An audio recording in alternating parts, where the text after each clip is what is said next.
ವರದಿಯಿಂದ ಹೋಗಿ ನೀವು ಸರ್ವೆ ಮಾಡ್ಲಿಕ್ಕೆ ಹೇಳಿದ್ದೀನಿ. ನಾನು ಇನ್ನೂ ಅದ್ರ ಏನಿದೆ ಪ್ರಾಮಾಣಿಕ ಪ್ರಯತ್ನ ನಾನು ಮಾಡ್ತೀನಿ ಅಂತ ಹೋಗಿ ಸಕ್ಸಸ್ ಮಾಡ್ಕೊಡಕ್ಕೆ ನಾನು ನೋಡುತ್ತೆ. ಐಟಿಐ ಕಾಲೇಜ್ ಪಕ್ಕದಿಂದ ನಗರಸಭೆ ಮತ್ತು ನಗರಸಭೆ ಜನತಾ ವಿಲೇವಾರಿ ಘಟಕದ ಎದುರುಗಡೆಯಿಂದ ಸೀದಾ ಇದಕ್ಕೆ ಹೋಗುತ್ತೆ ಸರ್. ಏನು ಹೆಲಿಕಾಪ್ಟರ್ಗೆ ಹೆಲಿಪ್ಯಾಡ್ಗೆ ಪ್ರಸ್ತಾವನೆ ಮಾಡಿದ್ರೆ ಅಲ್ಲಿವರೆಗೂ 100 ಫೀಟ್ ರೋಡ್ ಹೋಗುತ್ತೆ ಸರ್. ಈಗಾಗಲೇ PWD ಇಲಾಖೆಯಿಂದಲೂ ಅದರಿಂದ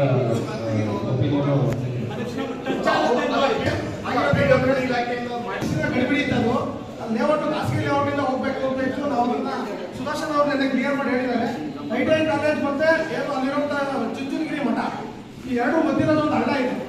ಹಳ್ಳದಲ್ಲಿ ಬ್ರಿಡ್ಜ್ ಮಾಡಿ ಅದನ್ನ ಕಂಟಿನ್ಯೂ ಮಾಡ್ಕೊಡ್ತೀವಿ ಅಂತ ಹೇಳಿದರೆ ತೋರಿಸಿದ್ದಾರೆ. ಆ ಪ್ಲಾನು ಸಮೇತ ನಮಗೆ ತೋರಿಸಿದ್ದಾರೆ. ಹಾಗಾಗಿ ಅದು ಸಮಂಜಸವಾಗಿದೆ ಅಂತ ನಾವು ಸಮೇತ ಭಾವಿಸ್ತೀವಿ. ಹಾಗಾಗಿ ಬೇಗ ಪೂರ್ತಿ ಮಾಡ್ಕೊಡೋದು ನಮಗೆ ಬೇಕು. ಯಾಕಂದ್ರೆ ಕಸ ವಿಲೇವಾರಿ ಮುಖ್ಯ ಗೊತ್ತಿರುವಂತ ಎಲ್ಲರಿಗೂ ಈಗಾಗಂತ ಹೊಸ ಸ್ಟೇಡಿಯಂ ಮತ್ತೆ ಹೆಲಿಪ್ಯಾಡ್ ಈ ಥರದ್ದೆಲ್ಲರಿಗೂ ಸಾರ್ವಜನಿಕ ಅನುಕೂಲ ಆಗುತ್ತೆ. ನಾವು ವಾಲ್ಮೀಕಿ ಭವನದ ಒಳಗಡೆನೆ ಹೋಗುತ್ತೆ, ಅಲ್ಲೇ ಪಕ್ಕದಿಂದ ಹೋಗುತ್ತೆ. ಹಾಗಾಗಿ ನಾವು ತುಂಬಾ ಧನ್ಯವಾದ ಬೇಗ ಮಾಡ್ಕೊಡ್ಬೇಕು ಅಂತ ಕಾಂತರಾಜು ಎಲಿಜಿಬಲ್ ಇದ್ದಾರೆ. ಅವರು ಅರ್ಜಿಯನ್ನ ಕರೆದಂತ ಸನ್ನಿವೇಶದಲ್ಲಿ ಆ ಅರ್ಜಿಯನ್ನ ಹಾಕ್ಬಿಟ್ಟು ಅವ್ರ ನೇಮಕಾತಿಯನ್ನು ಹೊಂದೋದಕ್ಕೆ ಅರ್ಹರಿದೆ ಅಂತ ಹೇಳ್ಬಿಟ್ಟು ನಾವು ಸಭೆಯಲ್ಲಿ ಮಂಡಿಸ್ತಾ ಇದ್ದೇವೆ. ನೀವೇ ಹೇಳ್ತಾ ಇರೋದು ಖಾಲಿ ಇದೆ ಸರ್. ಖಾಲಿ ಇದೆ ಅಷ್ಟೇ.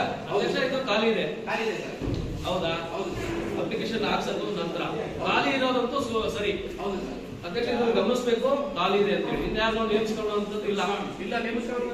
ಆಲ್ರೆಡಿ ಒಂದ್ ನಿಮಿಷ ಯಾಕೆ ಇದು ಬರ್ತಾ ಇದೀನಿ ಅಂದ್ರೆ ಕಾಂತರಾಜು ಹಿಂದೆ ಅವ್ರ ಅಪ್ಪನ ಕೆಲಸನ ಮಾಡ್ಕೊಂಡು ಬಂದಂಥದ್ದು ಮತ್ತೆ ಆತ ಕೂಡ ಮಾಡಿದಂಥದ್ದು ಮತ್ತೆ ಅವ್ರ ತಂದೆಗೆ 60 ವರ್ಷ ಆದ ನಂತರನೂ ಅವ್ರನ್ನ ದುಡಿಸ್ಕೊಂಡಿದ್ದಂಥದ್ದು ಇವುಗಳೆಲ್ಲ ಗಮನಿಸಬೇಕಾಗುತ್ತೆ. ಅದಕ್ಕೆ ಆ ವ್ಯಕ್ತಿಗೆ ನ್ಯಾಯ ಒದಗಿಸಬೇಕು ಅನ್ನೋದು ನಮ್ಮ ಮುಖಂಡರದ ಒಂದು ಇದಕ್ಕೆ ಕ್ಲಿಯರ್ ಮಾಡಿ.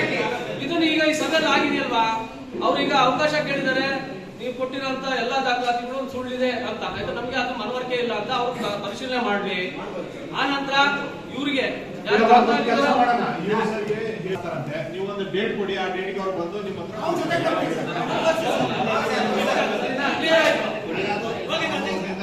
ಹೋಗಿ ನೀವು ಸರ್ವೆ ಮಾಡ್ಲಿಕ್ಕೆ ಹೇಳಿದ್ದೀನಿ. ನಾನು ಇನ್ನೂ ಅದ್ರ ಏನಿದೆ ಪ್ರಾಮಾಣಿಕ ಪ್ರಯತ್ನ ನಾನು ಮಾಡ್ತೀನಿ ಅಂತ ಹೋಗಿ ಸಕ್ಸಸ್ ಮಾಡ್ಕೊಡಕ್ಕೆ ನಾನು ನೋಡುತ್ತೆ. ಐಟಿಐ ಕಾಲೇಜ್ ಪಕ್ಕದಿಂದ ನಗರಸಭೆ ಮತ್ತು ನಗರಸಭೆ ಜನತಾ ವಿಲೇವಾರಿ ಘಟಕದ ಎದುರುಗಡೆಯಿಂದ ಸೀದಾ ಇದಕ್ಕೆ ಹೋಗುತ್ತೆ ಸರ್. ಏನು ಹೆಲಿಕಾಪ್ಟರ್ಗೆ ಹೆಲಿಪ್ಯಾಡ್ಗೆ ಪ್ರಸ್ತಾವನೆ ಮಾಡಿದ್ರೆ ಅಲ್ಲಿವರೆಗೂ 100 ಫೀಟ್ ರೋಡ್ ಹೋಗುತ್ತೆ ಸರ್.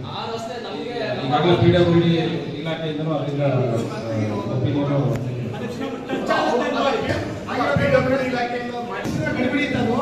ಲೇಔಟ್ ಖಾಸಗಿ ಲೇಔಟ್ ಹೋಗ್ಬೇಕು ಅಂತ ಇತ್ತು. ನಾವು ಸುದರ್ಶನ್ ಅವ್ರನ್ನ ಕ್ಲಿಯರ್ ಮಾಡಿ ಹೇಳಿದ್ದಾರೆ. ಐಟಿಐ ಕಾಲೇಜ್ ಮತ್ತೆ ಏನು ಅಲ್ಲಿರುವಂತಹ ಚುಂಚನಗಿರಿ ಮಠ ಈ ಎರಡು ಮಧ್ಯದಲ್ಲಿ ಒಂದು ಹಳ್ಳ ಇದೆ. ಹಳ್ಳದಲ್ಲಿ ಬ್ರಿಡ್ಜ್ ಮಾಡಿ ಅದನ್ನ ಕಂಟಿನ್ಯೂ ಮಾಡ್ಕೊಡ್ತೀವಿ ಅಂತ ಹೇಳಿದರೆ ತೋರಿಸಿದ್ದಾರೆ. ಆ ಪ್ಲಾನು ಸಮೇತ ನಮಗೆ ತೋರಿಸಿದ್ದಾರೆ. ಹಾಗಾಗಿ ಅದು ಸಮಂಜಸವಾಗಿದೆ ಅಂತ ನಾವು ಸಮೇತ ಭಾವಿಸ್ತೀವಿ. ಹಾಗಾಗಿ ಬೇಗ ಪೂರ್ತಿ ಮಾಡ್ಕೊಡೋದು ನಮಗೆ ಬೇಕು.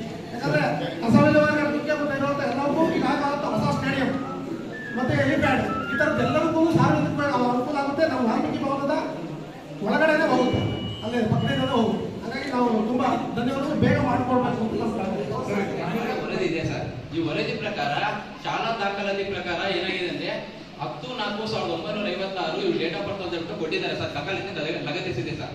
ಅದ್ರ ಪ್ರಕಾರ ಹೋದ್ರೆ 2014ಕ್ಕೆ 60 ವರ್ಷ ಮುಗಿತದೆ ಸರ್. ಇವ್ರು ಏನ್ ಮಾಡ್ತಾರೆ 24/4/2018 ಸಮೇತ ಕರ್ತವ್ಯ ನಿರ್ವಹಿಸ್ತಾರೆ ಸರ್.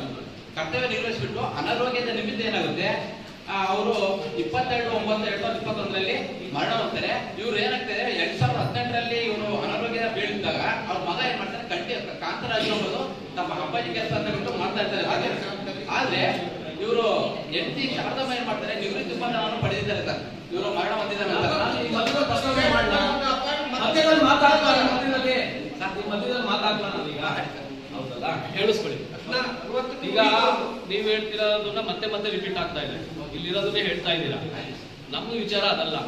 ಈಗ ಅವ್ರು ಇವರು ನಮ್ಮ ಮುಖಂಡರು ಏನ್ ಹೇಳ್ತಾ ಇರೋದು ಅಲ್ಲೇನಾಗಿದೆ ಅದ್ರ ಬಗ್ಗೆ ಅದು ಸುಳ್ಳು ದಾಖಲಾತಿ ಅಂತ ಅವ್ರಿಗೆ ನಿಮ್ಮ ಹತ್ರ ಹೇಳೋದು ಸುಳ್ಳು ದಾಖಲಾತಿ. ಈಗ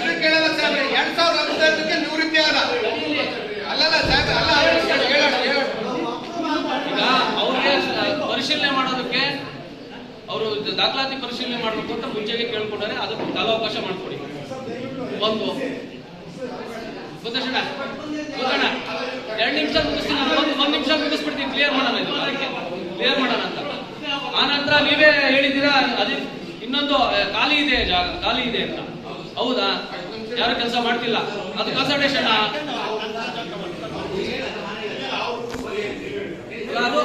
ಅದ್ರ ಬಗ್ಗೆ ನಮಗೆ ಕನ್ಸಲ್ಟೇಷನ್ ಮಾಡಿ. ಖಾಲಿ ಇದೆ ಅಂತ ಹೇಳಿದ್ದೀರಾ ಇಲ್ಲಿ ದಾಖಲಾತಿ ಪ್ರಕಾರ. ಇವರು ಕಾಂಗ್ರೆಸ್ ಇವ್ರು ಏನಂತಾರೆ ಆಗಸ್ಟ್ 2018ರಿಂದ 30/7/2022 ಸಮೇತ ಕೆಲಸ ಮಾಡ್ತಾರೆ ಸರ್ ಕಾಂಗ್ರೆಸ್. ಕೆಲಸದ ನಂತರ ಇವರು ಸಮೇತ 5,500 ರೂಪಾಯಿ ಗೌರವಧನ ತಗೊಂಡಿದ್ದಾರೆ. ದಿನಗೂಲಿ ವೇತನ ಅಂತ 5,500 ರೂಪಾಯಿ ಗೌರವಧನ ತಗೊಂಡಿದ್ದಾರೆ. ಆ ತಗೊಂಡಿರೋ ಡಾಕ್ಯುಮೆಂಟ್ಸ್ ಇದೆ ಸರ್. ಮತ್ತೆ ಇವರು ಸಹ ಅನಾರೋಗ್ಯ ಪಡಿತಾರೆ.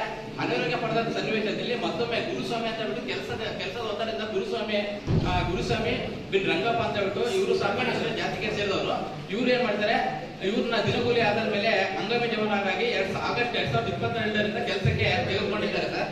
ತದನಂತರ ಇವರು ಸಮೇತ 5,500 ರೂಪಾಯಿ ದಿನಗೂಲಿ ವೇತನವನ್ನು ಪಡಿತಾ ಇರ್ತಾರೆ. ಹಾಗಾಗಿ ಇವರು ಸಹ ಎಸ್ಸಿ ಹೇಳುತ್ತೆ. ಅದೇನ್ ಹೇಳುತ್ತೆ, ಬೆಂಗಳೂರು ಟು ತುಮಕೂರು ಟು ಶಿರಾ ಅಂತ ತಾನೆ ಪಾಯಿಂಟ್ ಟು ಪಾಯಿಂಟ್ ಅಂದ್ರೆ ಒಳಗ್ ಬರಲ್ಲ ಗಾಡಿಗಳು. ಎಲ್ಲಿದ್ದೀರಿ? ಅಶ್ವಮೇಧವಾದ ಹೊರಗೋಗ್ಬೇಕು ಅಂತೆಲ್ಲ ಕಾನೂನು ಇದೆ. ಯಾರಿಗೆ ಹೇಳ್ತಾ ಇದ್ದೀರಾ ನೀವು?